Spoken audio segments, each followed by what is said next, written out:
Maintenant, mon problème est à quel niveau j'aimerais atterrir et puis on va prier.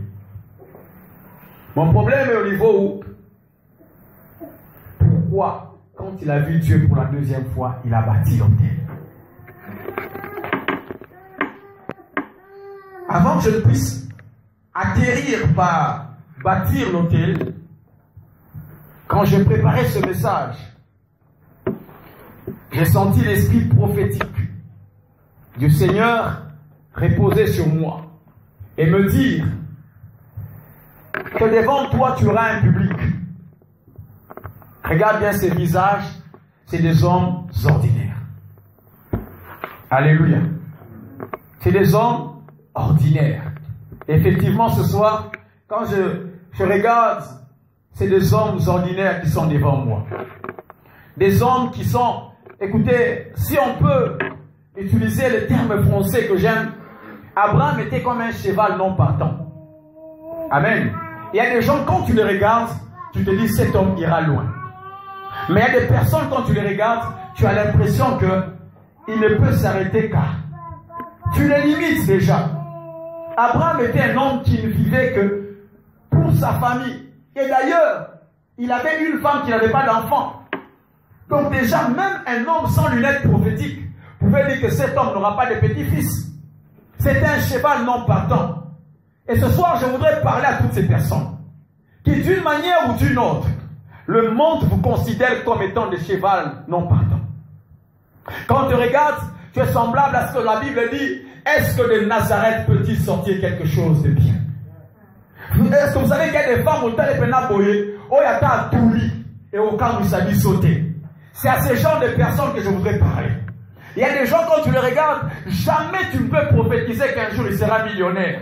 Alléluia. Parce que sa famille, son entourage, ses ambitions, même la vision qu'il avait avant, ne peut même pas te démontrer que ce type-là, un jour, sera le chef de l'État. Et ce soir, Dieu m'a envoyé parler à ces genres de personnes. Et toi, tu es là. Je ne sais pas quelle ambition tu as. Peut-être qu'il y a même des choses qui t'ont déjà limité. Peut-être même que tes parents, quand ils te regardent, ils te disent un homme inutile. Écoutez frère, c'est une phrase que j'ai entendue plusieurs fois de mes parents. Un homme inutile. Et à un moment donné, j'ai commencé même à me faire croire que j'étais un homme inutile. Ce soir, je voudrais parler aussi à un homme inutile. Un homme qui, quand les gens te regardent, ils disent que de toi, rien ne peut sortir des bons. Si c'est ton cas, si déjà le monde t'a déjà exclu, le monde a mis des limites sur toi, ils pensent que de toi, peut-être que moi, salaire, moi, 200, 300, 500 $, mais pas foutre à 5 000, 10 000, 20 000 par mois. Ouais, les Japonais, Harvard. J'aimerais dire à quelqu'un, ce message te concerne. Parce que Dieu m'a dit clairement, ce lieu sortira des gens à l'instar d'Abraham. Des gens qui sortiront du néant, mais que Dieu va élever à une dimension très élevée. J'aimerais dire à quelqu'un ce soir, tu es le futur Abraham de ta famille. Tu es le futur Abraham de cette nation. Écoutez, Dieu, parmi les milliers de gens qu'il y avait sur la terre, le doigt de Dieu a pointé sur le toit de la famille d'Abraham. J'aimerais dire à quelqu'un, ce soir, le doigt de Dieu est en train de circuler et il a localisé l'école pour dire, je veux toucher Jacques. Amen. Alléluia. Alléluia. Mais un homme qui est ordinaire, un homme qui n'a pas tous les talents d'être un leader, mais Dieu m'a dit de dire à quelqu'un, le doigt de Dieu est sur toi. Quel que soit ce que les hommes sont en train de dire, le doigt de Dieu est sur toi. Et crois en ces choses, même quand tu quitteras ces lieux, dis-toi une chose, Dieu m'a déjà pointé. Dieu a dit à Josué, je t'ai choisi toi. Et il a même dit aujourd'hui, je vais commencer à t'élever aux yeux de ce peuple. J'aimerais dire à quelqu'un, après ces 49 jours, puisque Dieu t'a déjà choisi, il va commencer un processus de présentation. Même ceux qui doutaient de toi, ils finiront par dire, effectivement, Mouto Zambia Ponier. Batoubatia t'aimait le ministère à Jésus. Mais quand il mourra à la croix, il a dit, tout est accompli. Et un homme qui était là, il a dit simplement, effectivement, cet homme était le Fils de Dieu. J'ai envie de dire à quelqu'un, avant la fin de l'année, Dieu te mettra sur le projecteur de Lubumbashi. Il y a des gens qui sont inconnus, mais bientôt vous serez le père des mouvements. Il y a des gens qu'on ne vous connaît même pas, mais ça va se voir le col Abraham. Dans peu de temps, tu vas te présenter. Dans peu de temps, Abraham. Je viens parler à un Abraham. Dieu a emmené un lot de bénédictions. Zambal, il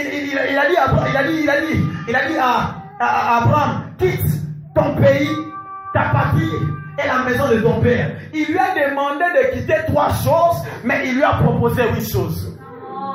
Car avec le Seigneur, tout ce qu'il te demande de quitter, ne te quitte pas, mais te précède dans le futur avec un effet multiplicateur. Sauf que tu dis, toi, il va te recevoir dans le futur.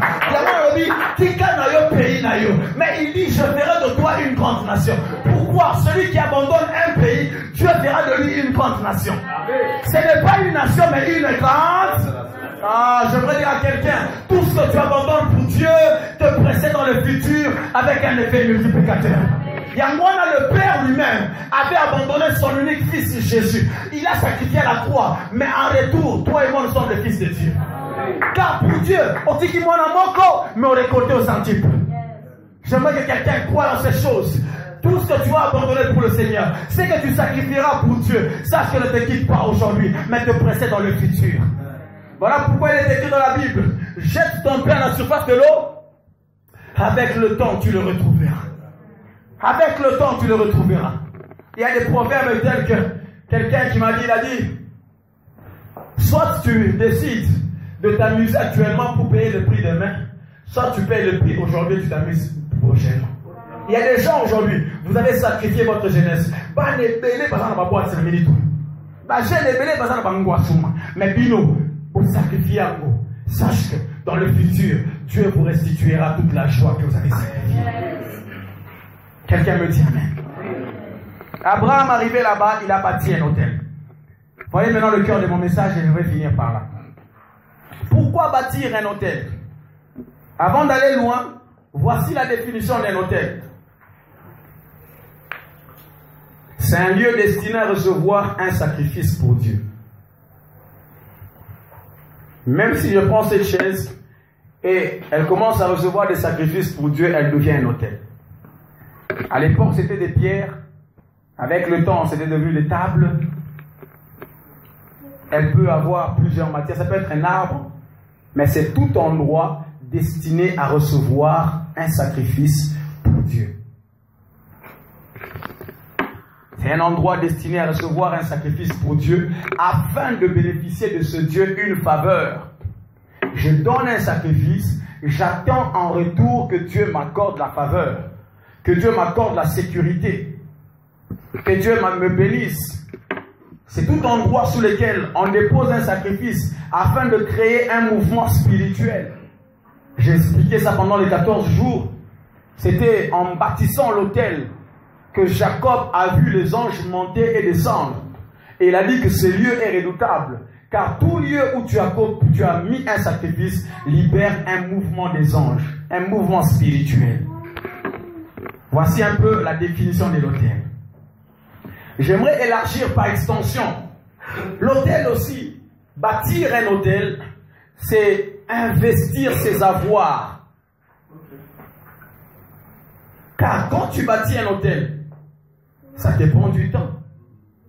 Ça te demande de l'intelligence. Ça te demande d'acheter un agneau. Ça veut dire que tu investis tes avoirs financiers, la force, l'intelligence, même le temps. Quand Abraham a arrêté, il a commencé à bâtir. Pendant ce temps, il pouvait faire autre chose. Mais il a compris une chose, que celui qui bâtit un hôtel devient comme un investisseur. Autre chose qu'on doit savoir, que l'autel, c'est aussi un lieu de culte et d'adoration. Quand quelqu'un voudrait adorer Dieu, voudrait rendre culte à un Dieu, il bâtissait un autel. Donc, retenez que c'est un lieu destiné à recevoir un sacrifice. C'est un investissement de ses avoirs, son temps, sa force, son énergie, son sang. Tu peux compléter. 3, c'est aussi un lieu de culte et d'adoration. Vous voyez maintenant ce qui se passe. Abraham, Dieu lui parle. Il regarde d'où est-ce que Dieu l'a sorti, un homme ordinaire, sans vision. Dieu lui donne une vision, Dieu promet des choses. Et vous savez quoi? Dieu, il avait promis 7 choses. Et puis après, il a ajouté une autre chose. Ça a fait 8 choses qu'il a promis à Abraham. Vous savez pourquoi? Parce qu'en fait, pour ceux qui aiment la révélation, quelque parfois, quand vous voyez le chiffre 8 venir, c'est le chiffre de l'alliance. Pourquoi? Parce que l'alliance, c'est comme deux anneaux qui se mettent ensemble comme ça. Amen. Et quand deux anneaux se mettent ensemble, ça forme le chiffre 8. Et le chiffre 8 est le chiffre de l'alliance, le chiffre de nouvelles choses. Voilà pourquoi même dans l'arche de Noé, il n'y avait que 8 personnes qui ont été sauvées, parce que Dieu voulait commencer une nouvelle alliance et commencer une nouvelle race de gens sur la terre. Donc ici déjà, Dieu, en parlant avec Abraham, voulait commencer une alliance avec lui. Et dans cette alliance, vous savez, dans chaque alliance, il y a ce que l'autre fera et ce que l'autre aussi fera. Et ici, dans l'alliance de Dieu, il a dit, je veux te bénir, je veux, mais là n'est pas mon problème. Maintenant, Abraham, ayant constaté toutes ces choses que Dieu a dit de lui, un, il a entendu Dieu. Mais deux, il voit Dieu. Alors, il comprend que Makambo est comme sérieux. Abraham a fini à parler. Mais Abraham a bâti l'autel pour Dieu. Il a mis un sacrifice et il a adoré le Seigneur. La Bible déclare, il a même invoqué l'Éternel. Bâtir l'autel d'Abraham. J'aimerais que l'on se mette dans la peau d'Abraham. Que l'on se mette dans l'environnement d'Abraham. Quand Abraham a quitté son pays, il est arrivé, la Bible déclare, il y avait encore les Cananéens sur cette terre. Mais Dieu lui dit, je veux te donner cette terre, je la donnerai à ta postérité. Et l'une des informations qu'on doit savoir sur les Cananéens, c'était un peuple polythéiste. Amen. Ça veut dire qu'ils adoraient plusieurs dieux. Dieu soleil, le dieu de la lune, le dieu de Nini, le dieu de la fertilité, le dieu de la pluie. Par exemple, mais les Juifs, eux, n'avaient qu'un seul Dieu. Dans le Deutéronome, même il est en train de dire que c'est l'Éternel qui est le seul et vrai Dieu. Et il était important que Abraham puisse annoncer cet évangile aux autres. Alléluia. Et quand quelqu'un bâtissait un autel, cela signifiait quoi? Cela signifiait que j'établis ici un lieu de culte. Alléluia. La culture de l'autel n'est pas seulement pour les Juifs. Même les autres avaient aussi leurs hôtels. Maintenant, imaginez, Abimi Aché hôtel Naël Banda. Sûrement que les gens vont lui poser la question. Non, c'est tel Dieu. Et bon, sûrement qu'il va leur répondre, je n'invoque qu'un seul et vrai Dieu. Pourquoi j'aimerais vous dire de ces choses? C'est parce que l'autel d'Abraham était un message pour les gens de Cana. Et j'aimerais dire à quelqu'un ce soir, toi qui Dieu a pointé, Dieu ne peut jamais le choisir pour rien. J'ai toujours dit, Jésus n'est pas mort à la croix pour faire de nous des stars. Il n'est pas mort à la croix pour que l'on soit sous les affiches. Il est mort pour que l'on fasse avancer le royaume de Dieu. C'est ça la raison de la croix de Jésus. L'argent peut venir, les voitures peuvent venir, mais ce n'est pas ça la première des choses. Il veut que quand tu es sauvé, au travers de toi, les autres soient sauvés. Bâtir l'autel d'Abraham, c'est aller au milieu des gens polythéistes. Imposer ton autel monothéiste pour dire aux gens, il n'y a qu'un seul et véritable Dieu qui est Jésus-Christ. J'aimerais dire à quelqu'un, bâtir l'autel d'Abraham. Là où tu es, va bâtir l'autel d'Abraham. Dans ton université, bâtis l'autel d'Abraham. N'est-ce pas, autour de nous? Il y a des gens qui vont vous dire que Kimangu, alléluia. Certains vont vous dire que Mahomet, alléluia. Certains vont vous dire un peu de l'Ekankar, un peu de la Maïkari, un peu de la Rose-Croix. Les autres vous diront même que Bouddha. Certains vous diront, bref, nous sommes entourés par plusieurs dieux. Mais il est temps de démontrer au monde que notre Dieu est le véritable Dieu. Alléluia. Il est temps de démontrer au monde que notre Dieu est le véritable Dieu. Je pense que cet autel a les mêmes similitudes que l'autel d'Élie. Voilà pourquoi quand Élie a bâti l'autel, il a dit aux gens clairement, vous devez choisir entre le Dieu Baal ou bien l'Éternel. Qui est Dieu? Parce qu'il s'est rendu compte que le peuple d'Israël va nous mélanger. Tantôt Baza Kotoyo, tantôt Baza Kotoyo. Dieu t'a choisi que tu bâtisses ici à Lubumbashi l'autel d'Abraham. C'est l'autel où tu diras aux gens, arrêtez de mélanger les choses de Dieu. Alléluia. Dieu, il est le seul. Pourquoi il y a des moments où c'est lui et des fois ça veut dire que tu es encore cananéen. Et Dieu veut qu'aujourd'hui sois comme un Abraham. Pour dire aux autres, il n'y a que Dieu qui est Dieu. Il n'y a que Jésus qui est Dieu. J'aimerais dire à quelqu'un qui depuis un certain temps, tu es en train de mélanger les choses de Dieu. En toi, ton téléphone, il y a de la musique chrétienne, il y a aussi un peu Alors si c'est ton cas, aujourd'hui l'autel d'Abraham te dit, il n'y a qu'un seul Dieu. Tu ne peux pas, la Bible déclare, d'une seule source ne peut pas sortir l'eau douce et l'eau amère. Jamais. Je plains ces prédicateurs, je plains ces musiciens que nous avons actuellement. Parfois adorateurs à l'église, choristes à l'église, mais dans leur téléphone un peu de Yémi à l'année. Ça veut dire que vous êtes un polythéiste. Et Dieu veut que l'on brise cela, que l'on établisse un seul autel, l'autel d'un seul et vrai Dieu. Aujourd'hui, l'autre Dieu, ce n'est pas seulement une statuette. Le sexe aussi est un autre Dieu. L'argent est un autre Dieu. Les femmes, c'est un autre Dieu aussi. Alléluia. Et j'aimerais que ce soir que quelqu'un analyse sa vie. As-tu déjà bâti l'autel d'Abraham? C'est un autel qui impose un seul et Dieu. Un seul et véritable Dieu. Dans ta bouche, y a-t-il combien d'évangiles qui sortent? Y a-t-il seulement l'évangile de l'amour ou bien aussi l'évangile de la haine? Comment peut-on être frère dans une même église? On ne se parle pas. Cananéen, polythéiste. Comment peut-on être serviteur de Dieu, mais alors qu'il y a un peu du mélange? Cananéen. C'est pour ma voisine aux hommes polythéistes. Est-ce que vous savez que parmi la liste de Dieu là, même ton téléphone peut devenir un Dieu? Même Facebook peut devenir un Dieu. Combien de temps on donne à Dieu et combien de temps on donne à Facebook? Ça veut dire qu'à un moment donné, Dieu, j'aimerais que de ces 49 jours, que Dieu élève un vrai cœur de revivalistes. Des gens qui peuvent au milieu, alors tout le monde, lui dit, je ne resterai qu'avec un seul Dieu. Je ne vais adorer qu'un seul Dieu. Voilà pourquoi j'ai dit l'autel était un lieu de culte, un lieu d'adoration. Il a fallu qu'il démontre au monde entier qu'il n'adore qu'un seul Dieu. Pourquoi le faire? Écoutez bien aimés dans le Seigneur. Nous n'invoquons pas Dieu, nous n'adorons pas Dieu pour recevoir, mais nous adorons Dieu parce qu'on a déjà reçu. C'est ça la différence. Écoutez, toutes ces personnes qui sont ici,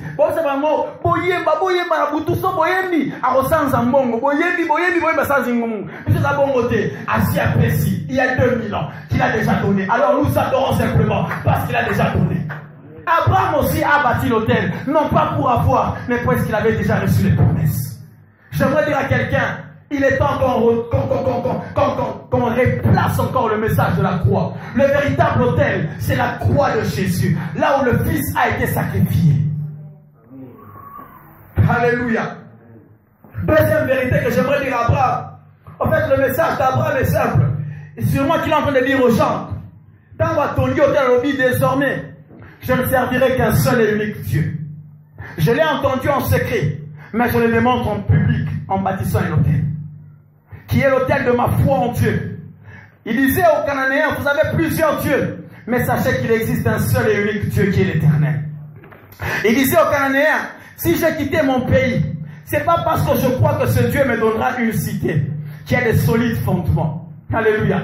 Écoutez, parfois nous pensons que Abraham suivait Dieu pour la terre promise. Non, il ne suivait pas Dieu pour la terre promise, mais il suivait Dieu pour la cité céleste qui est la nouvelle Jérusalem. Oui, lisez Hébreu 11. Lisons Hébreu 11, 10e. Hébreu 11. C'est par là qu'on va finir. L'autel d'Abraham, c'est l'autel de la foi. C'est l'autel du monothéisme. Hébreu 11, 10e verset. À partir du 9e verset, la Bible déclare, c'est par la foi qu'il vint s'établir dans la terre promise, comme dans une terre étrangère, habitant sous... Trouve le passage, on va lire ensemble. On commence au 8e verset, on va lire ensemble. Vous avez trouvé? On peut y aller? Ok, go. C'est par la foi qu'Abraham, lors de sa vocation, obéit et partit pour un lieu qu'il devait recevoir en héritage. Et qu'il partit sans savoir où il allait. C'est par la foi qu'il vint s'établir où? Comme, plus fort, habitant ainsi. Fais beau tangat. 10e verset. Car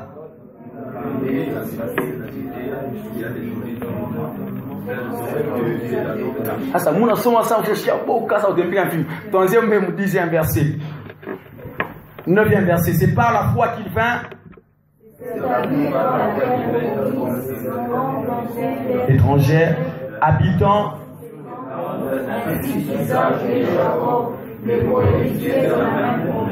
car qui a des solides fondements, celle dont Dieu est l'architecte et le constructeur. J'aimerais dire à quelqu'un, quand Abraham a quitté son pays, parce qu'en premier lieu, on veut avoir les mariages. Alléluia.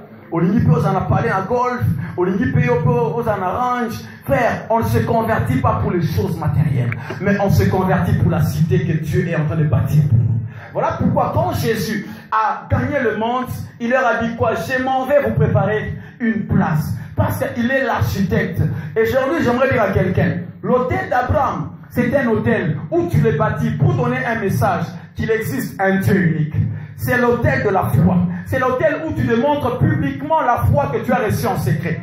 Abraham a entendu Dieu dans sa maison, mais il a bâti l'hôtel publiquement. Mais deuxièmement, il devait aussi leur dire,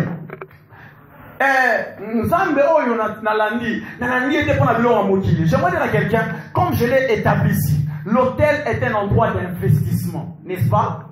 Et beaucoup de gens aujourd'hui, quand on parle d'investissement, on investit dans ma cambo et on clair. Mais c'est la plus grosse bêtise de vouloir investir dans les choses qui vont périr sur cette terre. Mais la plus grande sagesse, c'est quand tu investis pour les choses éternelles. Quelqu'un m'a posé la question, si on devait construire la maison au ciel avec les offrandes que tu donnes, aux Ananda Wandeni, Bikok. Alléluia.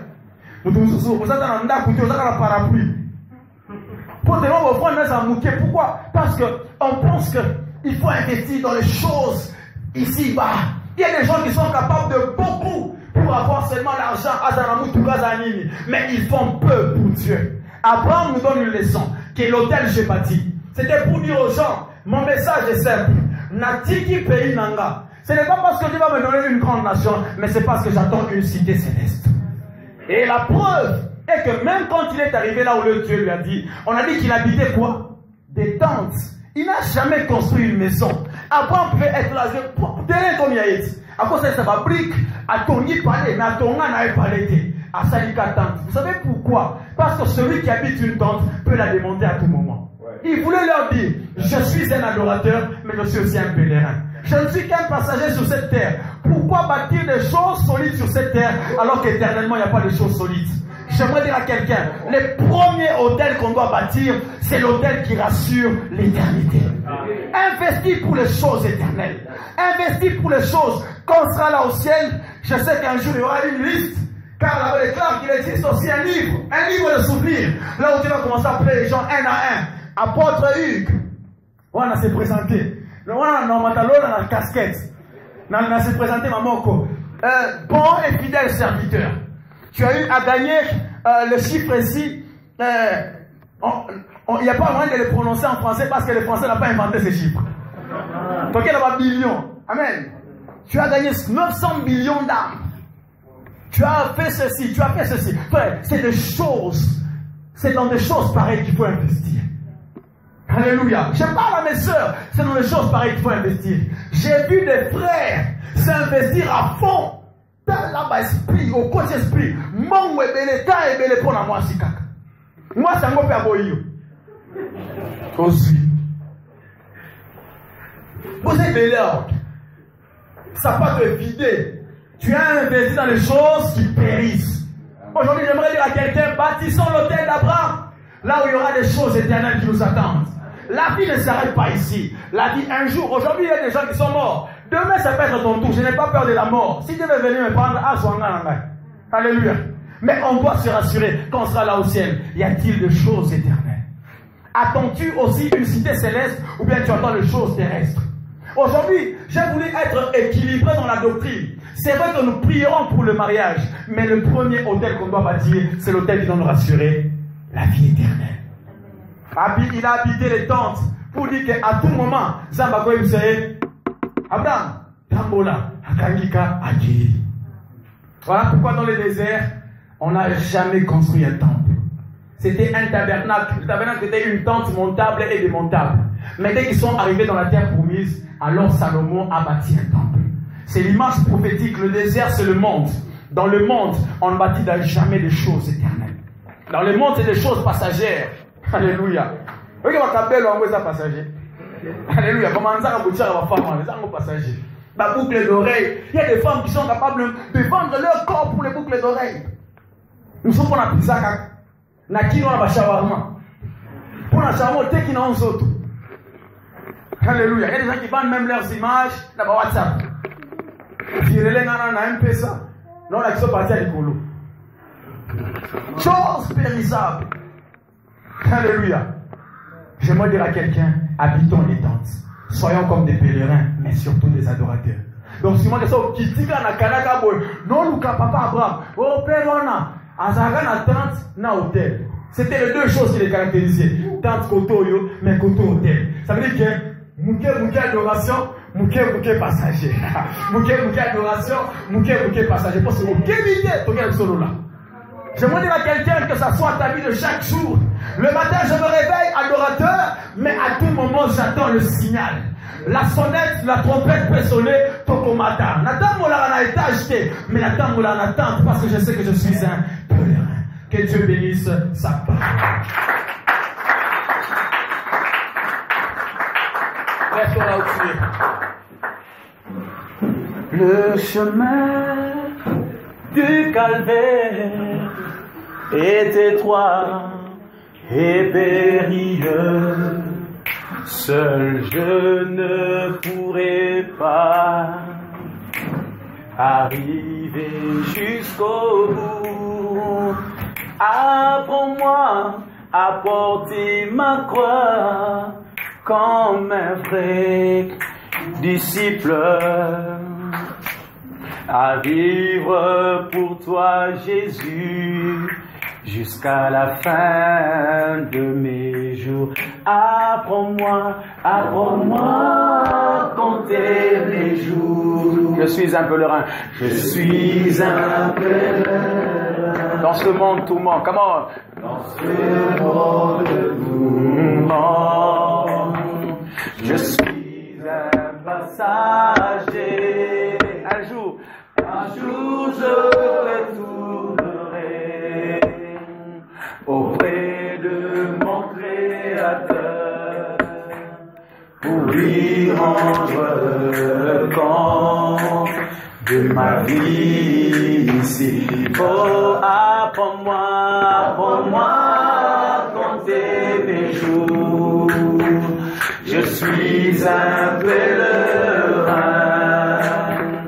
dans ce monde tourment.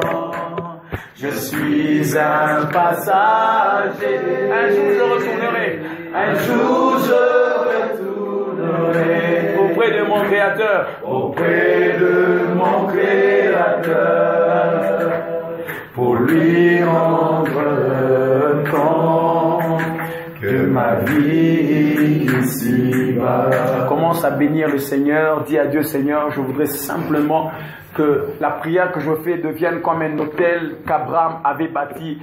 Prie selon que l'Esprit te dirige de prier. Et puis je vais donner 2 requêtes. On va prier. Prie au nom de Jésus-Christ. Alléluia. La vie sur la terre est pareille à l'herbe. Et le matin fleurit et le soir elle se fleurit. Mes jours ici-bas cendrés, humidés. Apprends-moi à mieux les compter.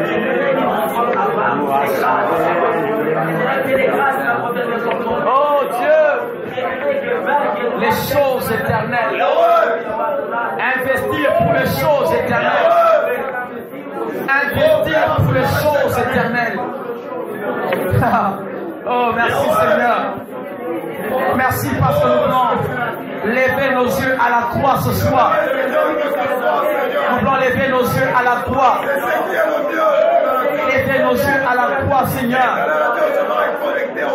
Lever les yeux à la croix, là où tu nous as sauvés, Seigneur. Nous voulons rétablir l'autel, Seigneur. L'autel du salut. L'autel de la foi, Seigneur. Ça me fait que l'on garde la foi. Nous voulons simplement venir près de toi pour te dire, oh Dieu, nous établissons. Nous nous connectons à la croix de Jésus. Je dis que celui qui veut me suivre se charge de sa croix. Celui qui veut me suivre se charge de sa croix. Celui qui veut me suivre se charge de sa croix. Donne-moi la force, oh Dieu, de porter ma croix. Donne-moi la force de porter ma croix. Donne-moi la force de porter ma croix. Donne-moi la force de porter ma croix, Seigneur. Donne-moi la force de venir là où toi tu es. Oh, que le Dieu d'Abraham vienne soit avec nous. Les dieux d'Abraham, Seigneur, nous avons besoin de toi. Bien-aimé, je veux écoute, écoute, comme je l'ai défini, sur un autel, on doit toujours y déposer un sacrifice. Et j'aimerais vous donner une révélation. Et je voudrais simplement que tu y croies. Quand Abraham a bâti son autel, la Bible ne précise même pas quel genre d'animal il a mis dessus. Parce que je pense que ce n'était pas utile de le dire. Mais le Saint-Esprit m'a enseigné une chose. Au-delà de tout ce qu'Abraham a mis sur l'autel, Abraham, tout ce qu'il avait mis de vrai, c'était sa propre vie. Vous faites sur l'autel d'Abraham, il n'a sacrifié aucun animal, aucun animal, aucun animal, aucun animal, aucun animal, aucun animal, aucun animal, aucun animal,